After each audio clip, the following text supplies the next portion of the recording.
Hello students, hope you are all practicing all the lessons that already I have taught you. Now today see already I have given the idea of lesson number 13, that is direct and inverse variation, or it can be called as proportion. In the previous video I have given the idea of direct and inverse variation. Now today I will start with the examples of 204. After doing 1 to 2 examples, then I will start with the exercise. So before going to examples, again I will give you some brief idea about direct and inverse variation. See, in direct and inverse variation, what I taught you, suppose one quantity, suppose there are two quantity. If both the quantity are increasing, then it's called as direct. Suppose both quantity are decreasing, then it is also called as direct. Okay, ये सब मैंने first video में समझा दिया कि कैसे increase होता है और कैसे डिक्रीज होता है. Suppose one quantity is increasing and another quantity is decreasing. Okay, अगर एक नंबर इंक्रीज हो रहा है और दूसरा नंबर डिक्रीज हो रहा है तो उसको हम बोलते हैं इनवर्स वेरिएशन या proportion, you can say. Okay, so either both increasing or both decreasing is called as a direct, and one increasing and another one decreasing is called as inverse.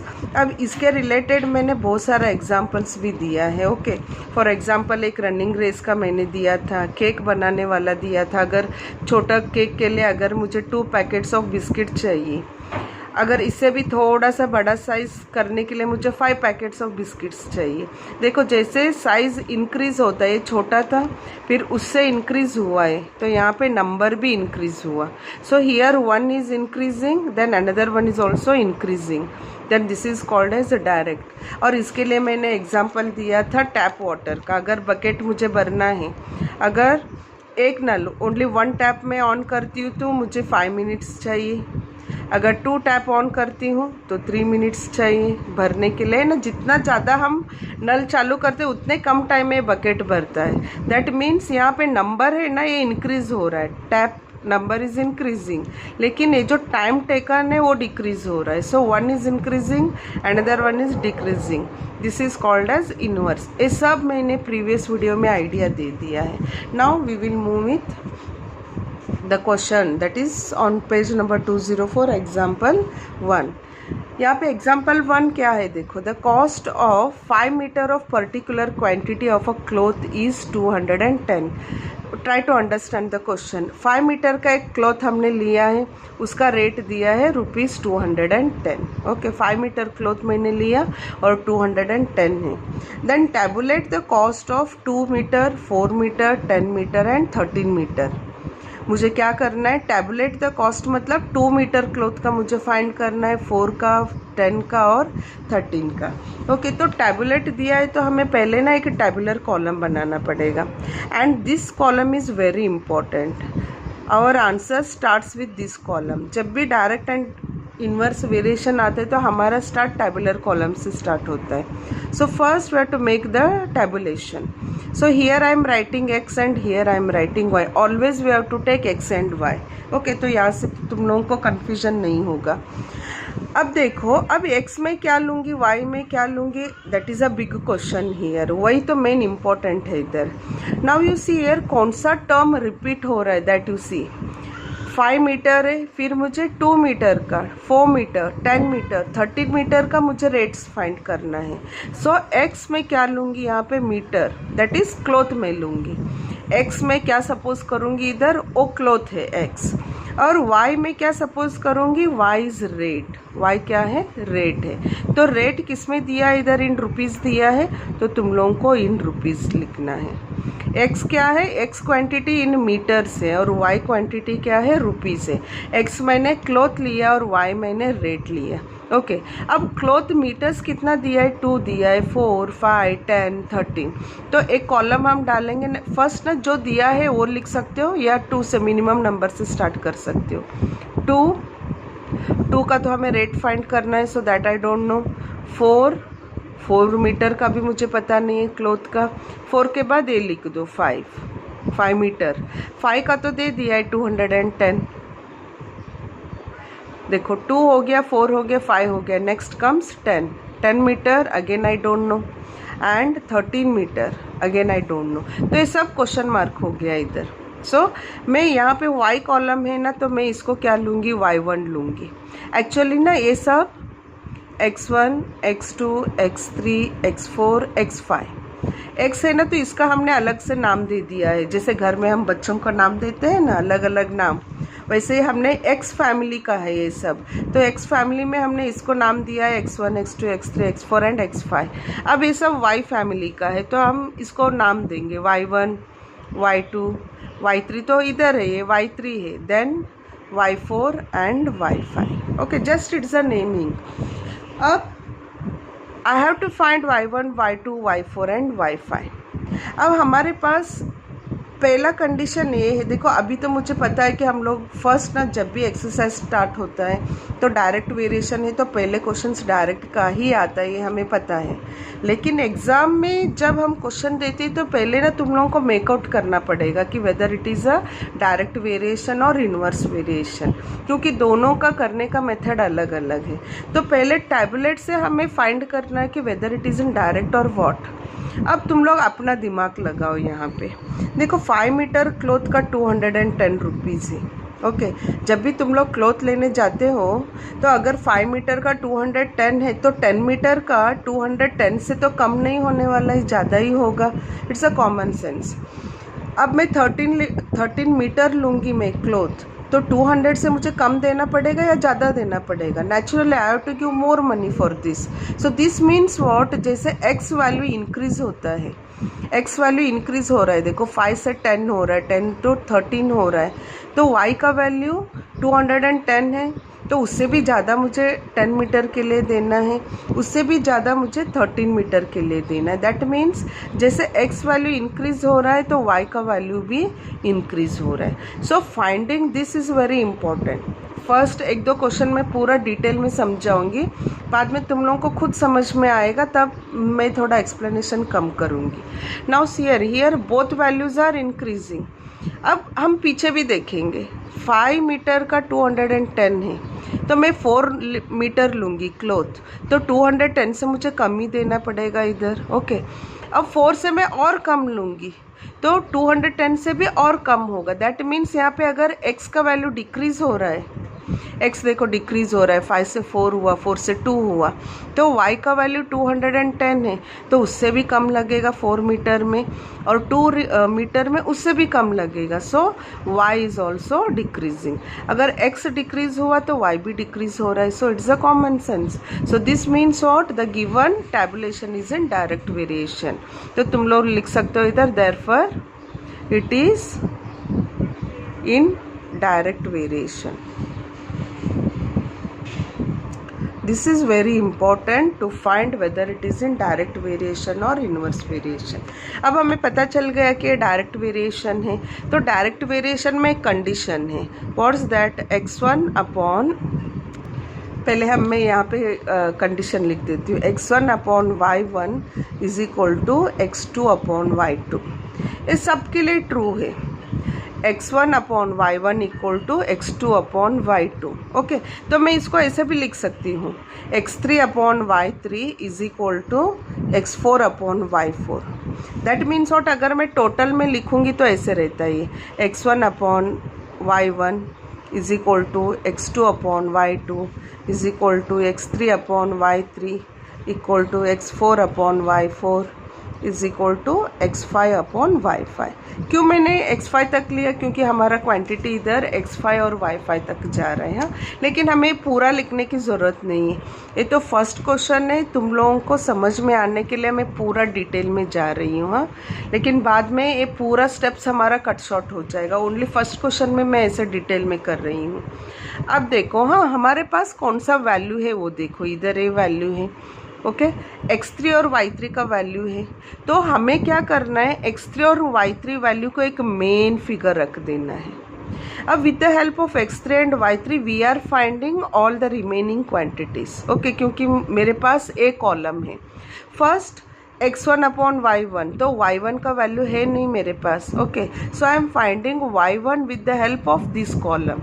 So what I write here, I will write here x1 upon y1 is equal to x3 upon y3, क्योंकि मेरे पास ये दोनों का value है, tabular column में देखो दोनों value है।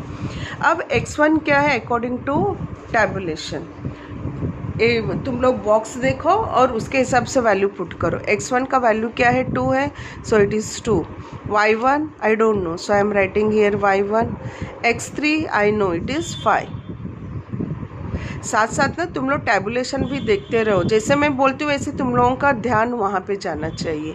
Then y3, yes I have y3, so 210 and we know how to calculate this, है ना, यहाँ पे देखो मैंने लिखा है we know how to calculate this. See I have written x1 y1 x3 y3 with the help of this column. अब this is nothing but what, it's a simple equation that we have done in 7th standard. Okay, सब हमने 7th standard में कर लिया है, खाली हम यहाँ पे अप्लाई कर रहे हैं कुछ नया आइडियाज़ यूज़ करके। अब मुझे क्या करना है, to cross the numbers, a term यहाँ पे जाएगा और ए टर्म इधर जाएगा। I am doing here crossing the numbers. Okay, ये लिखने की ज़रूरत नहीं है, ये तो जस्ट थोड़ा आइडिया मिलने के लिए मैंने लिखा है। Okay, crossing the number means what, I get here 2 into 2, 10 इधर जाएगा इज इक्वल टू y1 इसके पास चला जाएगा 5 into y1 and again you know how to calculate this, it is nothing but a simple equation. अब 5 इधर लेके आओ क्योंकि मुझे y1 चाहिए, so 2 into 210 upon 5 is equal to y1। अब खाली ये कटिंग करना है, चाहे तुम लोग कटिंग करो या 210 को डिवाइड कर लो ऐसे, 210 डिवाइडेड बाय 5, 5 4 ज़ा 20, 1 0, 5 2 ज़ा, है ना 10, 0 होगा 42, सो 5 1 ज़ा, जिसको आता है डायरेक्ट कटिंग वो डायरेक्ट कर लो 42। नाउ 2 इंटू 42 इज़ 2 4 ज़ा 8, 2 2 ज़ा 4, 84। ओके, सो y1 का वैल्यू क्या आया, 84 आया, y1 का वैल्यू आ गया 84। अब सिमिलर बेसिस पे हमें सब का वैल्यू फाइंड कर देना है। ये क्वेश्चंस क्या है, थोड़े से लेंदी रहते हैं लेकिन बहुत इजी है। ओके, तो y1 आ गया, अब मैं y2 लूँगी। अब y2 के लिए मैं क्या करूँगी, x2 upon y2, see I am writing here. Tabulation तुम लोग अपने रफ पेज में बना लेना, फिर जैसे मैं बोलती हूँ वैसे अप्लाई कर लो। So here I want x2 and y2 here, y2 मुझे चाहिए ना, तो मैं x2 अपॉन y2 लिखूँगी। x2 upon y2 is equal to x3 upon y3, क्योंकि मैंने x3 और y3 को एक फिक्स रख दिया है, so that I am writing here x2 upon y2 is equal to x3 upon y3। अब x2 का वैल्यू क्या है, देखो टैबुलेशन में 4 है, so it is 4। Then y2 I don't know, x3 tabulation में देखो, मैं बार बार बुक नहीं हिलाऊंगी, तुम लोग देख लेना, और ये 210 है। Okay, so now again cross the numbers. Okay, so 4 into 210 is equal to 5 into y2। अब एक बार तुम लोग को प्रैक्टिस होगा ना, तो प्रैक्टिस होने के बाद तुम लोग ए स्टेप भी अवॉइड कर सकते हो, मैं अभी नेक्स्ट वन में वो बताऊंगी। ए स्टेप अवॉइड करके एकदम से हम नेक्स्ट स्टेप भी लिख सकते हैं, पहले इसमें मुझे डिटेल में ही करने दो। So this equal to 4 into 210, 5 will come down, so it is 5 and y3 and already 5 और 42 हमने कट कर दिया था इसको। अब मल्टीप्लाई करो, 4 4 ज़ा 16, 4 2 ज़ा 8, so y3 I am getting as 168। Okay, y3 नहीं, सॉरी ये y2 है, y2 देखो मैं भी जल्दी जल्दी में गड़बड़ कर देती हूँ, this is y2। Okay, y2 आ गया मेरे पास।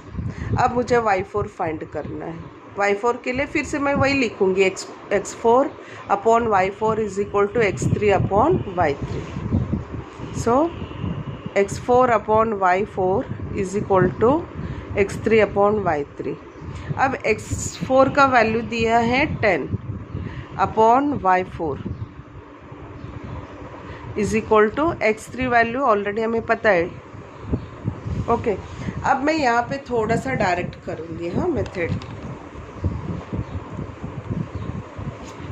अब क्रॉस नंबर करो, देखो ए इधर जाएगा, ओके, अब ए इधर जाएगा, so I am writing here 10 into 210, is equal to, देखो y4 यहाँ पे चला जाएगा और मैं 5 यहाँ पे डाउन ले लूँगी, तो 5 इधर और y4 इधर। यहाँ पे मैंने एक स्टेप कट कर दिया, देखो ये स्टेप मैंने कट कर दिया क्योंकि मुझे पता है बाद में मुझे 5 डाउन लेना ही है, तो मैंने यही स्टेप में मैंने ले लिया। And this one will also do, it's not compulsory that we have to follow each and every step here. So again 5 and it is 42 so y4 I got as 420, y4 आ गया। अब last क्या है हमारा, x5 find करना है। ये थोड़ा सा लेंदी क्वेश्चन है। सो x5 अपॉन y5, सब में वही रिजल्ट, कुछ अलग नहीं है, सब में अपॉन में लेना है हमें। x5 upon y5 is equal to x3 upon y3। x5 का वैल्यू है 13, 13 upon y5 is equal to x3 तो पता ही है हमें। ओके, सो क्रॉस करो तो 13, अब एक क्रॉस सिंबल लिखने की भी ज़रूरत नहीं क्योंकि अभी हमें पता चल गया कि ऐसे क्रॉस हो रहा है। सो 13 इंटू 210, और मुझे पता है y5 इधर जाएगा और 5 डाउन आ जाएगा, तो 5 डाउन ले लो and this one will be 5। So 5 1 जा 5, 42 जा। अब 13 इंटू 42 करो is equal to y5। 13 into 42 क्या आएगा, 42, 13 2 जा 26, 2 13 4 जा 52, 54 राइट है ना, 13 4 जा राइट है। सो इट इज़ क्या आया था 546। So all we have done, y five तक हमने सब कुछ कर लिया। यहाँ पे क्या है, बहुत ज़्यादा लार्ज क्वांटिटीज़ दिया था, but in exam you are going to get only 2 to 3। इतने सारे हम लोग नहीं देते क्योंकि इसमें ही तुम लोगों का आधा घंटा चला जाएगा। ये तो जस्ट फॉर प्रैक्टिस क्वेश्चन है, so it is little bit lengthy. Okay students, next example is an electric pole 14 meter high cast a shadow of, cast मतलब बनाता है, जो हम बोलते हैं ना शैडो बनता है ना, उसको हम बोलते हैं cast a shadow of 10 meter. एक इलेक्ट्रिक पोल है, ओके एक electric pole is there, I am drawing here electric pole, एक इलेक्ट्रिक पोल है इधर, okay it cast a shadow of 10 meter, इसका 14 मीटर है और यहाँ पे उसका शैडो बन रहा है। ओके तो शैडो बनने के लिए यहाँ पे सन तो चाहिए ना। Now a electric pole 14 meter high cast a shadow of 10 meter। तो यहाँ पे जो शैडो बनना है उसका 10 मीटर है। Find the height of the tree, यहाँ पे और एक ट्री आ गया, ये ट्री है, ओके मेरा ट्री है। Then find the height of the tree, tree का हमें हाइट फाइंड करना, height of the tree that cast a shadow of 15 meter under the similar condition. अब यहाँ पे दिया है इसका लेंथ, जो ट्री का शैडो बना है ना उसका लेंथ है 15 meter. A pole is given, height is given 14 meter and shadow is given 10 meter. Then there is a tree whose height we don't know, but we know the shadow length, that is 15 meter, and this is very important under the similar condition। देखो जब भी थोड़ा सा यहाँ पे science तुम लोग, ये तो जस्ट फॉर एक्सप्लेनेशन में बता रही हूँ, जैसे सन का डायरेक्शन चेंज होता है ना, वैसे शैडो का जो लेंथ है ना छोटे से बड़ा, बड़ा से छोटा होता है। So this sentence is very important under the similar condition. अगर एक ही कंडीशन है, सपोज हम लोग दोपहर को खड़े हैं, एक लाइन में अगर हम खड़े, चलो यहाँ पे मैं भी खड़ी हो जाऊँगी तो मेरा भी एक शैडो बनेगा इधर, लेकिन अंडर सिमिलर कंडीशन दिया है तो अगर हाइट उसका छोटा है तो उसका लेंथ भी, जो शैडो लेंथ है वो छोटा बनेगा। अगर हाइट बड़ा है तो उसका शैडो लेंथ वो भी बड़ा बनेगा। ओके अगर इससे भी बड़ा कुछ है, इधर टावर है, तो उसका शैडो का लेंथ और इससे बड़ा बनेगा। Okay so with the help of this we can understand, see under the similar condition इसलिए दिया है कि हमें पता चले कि ये कौन सा वेरिएशन चल रहा है। सिमिलर कंडीशन मतलब जो सन का जो प्लेस है वो सेम है इधर, and the shadow length we have to see here. जैसे शैडो लेंथ इंक्रीज होगा ना, वैसे लेंथ ऑफ दिस जो भी ऑब्जेक्ट दिया है उसका भी लेंथ इंक्रीजिंग में रहेगा। अगर ए डिक्रीजिंग में आता है तो ए भी डिक्रीजिंग में आता है। So this means that it is in direct variation. थोड़ा सा हमें लॉजिक लगाना है इधर। Okay, so again I said you whenever we have direct and inverse variation we have to make a tabulation.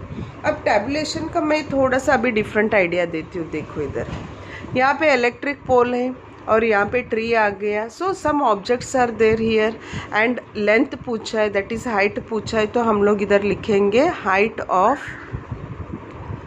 Of object. और height of object हमने किस में लिखा है? मीटर में लिखा है, तो इधर हमें लिखना है in meters. Height of object we are taking in meters. एक क्यों हम लिखते हैं बाद में पता चलेगा जब हम एक्सरसाइज क्वेश्चन करेंगे। ओके, अब दूसरा वेरिएशन क्या दिया है? शैडो दिया है, so it is length of shadow. और वो भी मीटर में दिया है, so it is in meters. First case object क्या था? इधर इलेक्ट्रिक पोल था और उसका हाइट दिया है 14 मीटर और उसका शैडो लेंथ दिया है 10 मीटर। यहाँ पे अब मीटर लिखने की ज़रूरत नहीं है because already we have written metre ही है। Okay, so pole height is 14 and its shadow length is 10. Now we have to find the height of the tree. तो tree का height मुझे find करना है और क्या दिया है? length of shadow दिया है, that is 15. See only this much. Question is very easy. अब हमें कैसे करना है? As I told you, these are X family and this is Y family and this is X1, X2 and this is Y1 and Y2 and we know that it is in direct variation। तो तुम लोगों को लिखना है it is in direct variation। ये लिखना ज़रूरी है, direct variation. Okay, so when it is in direct variation तो मैंने एक टेबुलर फॉर्म में पीछे दिया था x1 upon y1 is equal to x2 upon y2। This is the condition for direct variation. याद रखना, इनवर्स वेरिएशन का अलग सा फॉर्मेट आता है। So whenever we have direct variation x1 upon y1 equal to x2 upon y2 आता है। Now go on putting the values. x1 y1 I know it is 14 upon y1 is 10 is equal to x2 I don't know. Okay, you write as it is and y2 I know which is 15. So I am putting the values here. After this just cross multiplication. अब cross multiplication में क्या करो, 10 को यहाँ पे लेके जाने की ज़रूरत ही नहीं है क्योंकि इधर x2 वैल्यू चाहिए, तो खाली इसके नीचे वाला 15 हटा दो, तो ये 15 यहाँ पे क्रॉस कर दो। ओके, तो क्या मिलेगा मुझे? 14 into 15 upon 10 is equal to x2। 10 इधर लेके मत जाना क्योंकि नेक्स्ट स्टेप में फिर उसको इधर ही लेके आना पड़ेगा, तो ऐसे ही रहने दो, चलेगा, नो प्रॉब्लम। मैंने कहा था हर एक क्वेश्चन में हम लोग डिफरेंट आइडिया यूज़ कर सकते हैं। Okay, and you can take 10 this side also, no problem. फिर नेक्स्ट स्टेप में फिर इसको इधर लेके आना है तुम लोगों को। अब कटिंग करो, 5 3 ज़ा 5 2 ज़ा 2 1 ज़ा 2 7 ज़ा, सो 7 3 ज़ा 21 which is x2। So x2 is nothing but what? x2 हमने क्या लिया था? It is a length of tree का लेंथ है, तो लास्ट लिख दो देयरफॉर। ये सब स्टेटमेंट क्वेश्चन है ना, तो स्टेटमेंट आंसर लिखना, therefore length of tree is equal to 21 meter. अब देखो लेंथ ऑफ ट्री क्या आया? 21 मीटर। अब देखो जैसे यहाँ पे वैल्यू इंक्रीज हो रहा है, लेंथ ऑफ शैडो भी इंक्रीज हो रहा है, that means it is in direct variation. So we have completed question 2. Students, next example is, if the weight of the 12 sheets of thick paper is 40 grams। यहाँ पे क्या दिया है? Sheets लिया है, पेपर शीट्स जो रहता है ना वो लिया है, 12 शीट्स लिया और उसका वेट है 40 grams. Then how many sheets of the same paper, कितने शीट्स हमें लेना है? क्वेश्चन क्या है? हाउ मेनी शीट्स मतलब कितने मुझे नंबर ऑफ शीट्स लेना है of the same paper would weigh 2.5 kg। देखो मैंने कितना पेपर लिया मुझे पता नहीं है, लेकिन उसका वेट दिया है 2.5 kg। मैंने यहाँ पे तुम लोगों को बताया था, right? Height of the object in meter, length of the shadow in meter. मैंने कहा था ये लिखना ज़रूरी है बिकॉज अब इस क्वेश्चन से तुम लोगों को पूरा समझ में आएगा। नाउ यू सी हियर, पहले ना एनालाइज करो कि क्या क्या दिया है, कौन कौन सा कॉलम्स हमें दिया गया है। 12 sheets, how many sheets, that means हमें नंबर ऑफ शीट्स फाइंड करना है। क्या फाइंड करना है? Number of sheets. क्या दिया है और क्या हमें फाइंड करना है वो पहले हमें एनालाइज करना है। First 12 sheets, how many sheets, that means मुझे नंबर ऑफ शीट्स फाइंड करना है एंड वेट दिया गया है। ओके, तो कॉलम यहाँ पे किसका बनेगा? Making column is one of the important topic in this lesson. और कॉलम आ गया तो सब कुछ आ गया, ऐसा है क्वेश्चन। ओके, तो फर्स्ट क्या है, हमें आइडिया आ गया कि नंबर ऑफ शीट्स मुझे फाइंड करना है, तो तुम लोग लिखो इधर number of sheets. Okay, number of sheets and then sheets का क्या दिया, इधर वेट दिया है। ओके, तो यहाँ पे हमें लिखना है वेट। वेट किस में दिया है? एक केजी में है और एक ग्राम में है। So converting KG to gram is very easy. और जब भी लास्ट ईयर मैंने सिखाया था, देखो रेशो और प्रोपोर्शन में मैंने कहा था जब भी हम रेशो करते हैं ना, क्वांटिटी सेम होना चाहिए। याद करो, सेंटीमीटर किलोमीटर है तो हमने किलोमीटर को सेंटीमीटर में कन्वर्ट किया था। पैसा और रुपीज़ है तो रुपीज़ को हमने कन्वर्ट किया था। लाइक दैट केजी और ग्राम है तो हमें केजी को कन्वर्ट करना है ग्राम। तो वेट मुझे किस में लेना है? ग्राम्स में लेना है। Okay, don't write here KG, क्योंकि केजी में करोगे तो बहुत डिफ़िकल्ट हो जाएगा क्वेश्चन। नाउ मेरा टैबुलेशन बन गया इधर। अब टैबुलेशन में मुझे फिलअप करना है and I know this is x family and this is why family. अब जो भी आएगा मुझे x1 y1 x2 y2 आएगा। ओके, फर्स्ट वन 12 शीट्स और उसका वेट कितना दिया है? 40 एंड इट इज़ 40 ग्राम, तो ग्राम में ही है, नो प्रॉब्लम। उसके बाद हाउ मेनी शीट्स, तो ये तो क्वेश्चन मार्क हो गया। एंड हाउ मेनी शीट्स का वेट दिया है 2.5 kg। अब मुझे इधर 2.5 kg नहीं लिखना है because it is in grams. तो ग्राम है तो मैं यहाँ पे kg नहीं लिख सकती हूँ, तो मुझे क्या करना पड़ेगा? वैसे भी तुम लोगों को आता है but for detail study I am teaching you. 2.5 kg this equal to, देखो 2.5 मतलब क्या? 2 + ½ kg है ये। 2 kg का क्या है? 2000 है और ½ kg का 500 है, तो टोटल कितना हुआ? 2500 ग्राम्स। ये तो तुम लोगों को कन्वर्शन आता ही है। 2.5 kg मीन्स इट इज़ 2500 ग्राम, तो वो मुझे यहाँ पे लिखना है। So don't write please 2.5 here, number नहीं लिखना है, उसको ग्राम्स में हमने कन्वर्ट किया। And this is x1 family, x2 and this is y1 and y2। अब पहले हमारा कंडीशन है कि वेदर इट इज़ इनडायरेक्ट और इनडायरेक्ट वेरिएशन। ये तो कॉमन सेंस है, जैसे नंबर ऑफ शीट्स बढ़ेगा वैसे वेट भी बढ़ेगा, है कि नहीं? तुम लोग कम पेपर लोगे तो उसका वेट कम रहेगा, ज़्यादा लोगे तो ज़्यादा वेट बढ़ेगा, है ना? सो इट इज़ इनडायरेक्ट वेरिएशन, तुम लोग लिख देना, या तुम लोग ऐसे भी लिख सकते हो, बोथ आर इंक्रीजिंग डायरेक्ट। ये सिंपलेस्ट फॉर्म है ना? ऐसा भी लिख सकते हो, क्योंकि पेपर में ही चेक करने वाली हूँ तो मैं ऐसे लिखोगे ना तो भी मार्क्स मिलेगा। बट ये कंपल्सरी है कि whether it is in direct और indirect. Now for direct variation we have the condition x1/y1 is equal to x2/y2।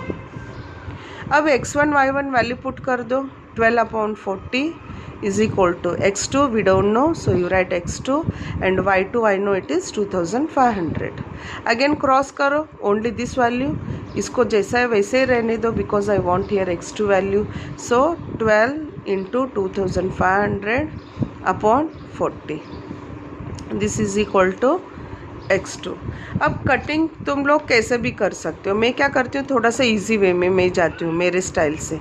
25 into 100 में करूँगी इधर 2500 और 40 को मैं 4 into 10 करूँगी, है ना? जस्ट मैंने स्प्लिट कर दिया so that cutting becomes very easy for me. तो मैं क्या करूँगी इधर 4 1 जा 4 25 जा करूँगी, देन 5 5 जा 5 2 जा 2 1 जा 2 6 जा।